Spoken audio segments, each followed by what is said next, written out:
La synergie des enseignants, syndicales et sociales a ouvert ce samedi 9 mars un atelier portant sur la politique salariale dans les institutions publiques de l'État. Prenant la parole, M. José Mbou a expliqué sur la corruption, obstacle à la politique salariale. Les représentants des syndicats ont mis à la disposition de tous les enseignants un manifeste pour vulgariser la lutte contre la corruption.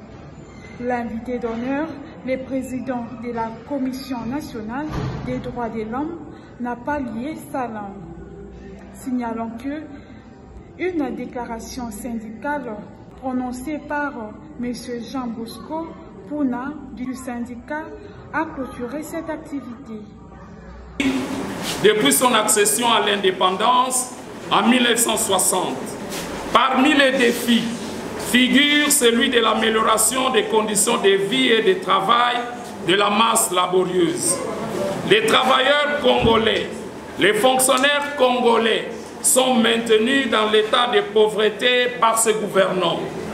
En faveur des élections de 2018 et celles de 2023, les nouvelles autorités ont nourri l'ambition et ont pris l'engagement d'améliorer le social de la population.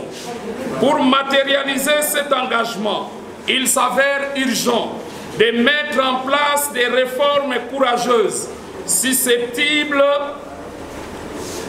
de soutenir les politiques publiques et de donner sens au nouveau mandat du chef de l'État et de son prochain gouvernement. Ces réformes seront orientées vers la production en vue de créer les richesses pour tous, mais aussi des réformes sur la gouvernance des finances publiques en vue de redistribuer équitablement le revenu national tel que le recommande la Constitution de la République. La proposition de la politique nationale des rémunérations que nous soumettons au gouvernement et au président de la République revient sur les barèmes indicatifs des salaires des différentes catégories socio-professionnelles. La structuration des rémunérations qui doivent être transparentes, cohérentes et équitables.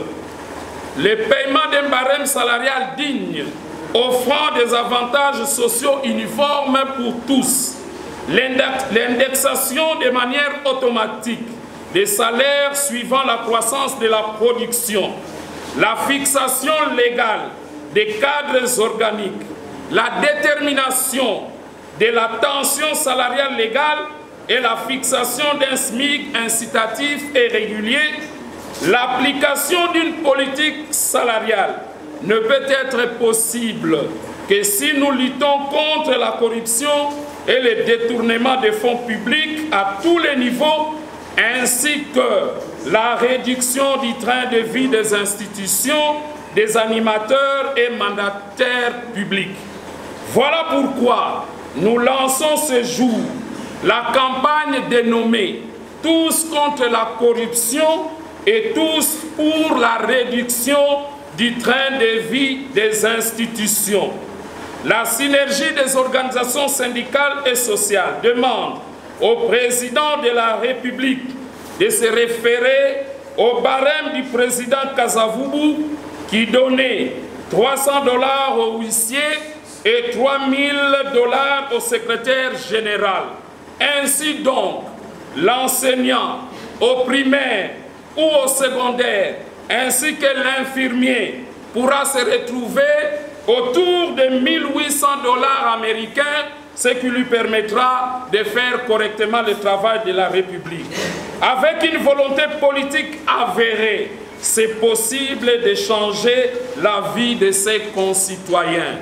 Ainsi fait à Kinshasa, le 9 mars 2024. Je vous remercie.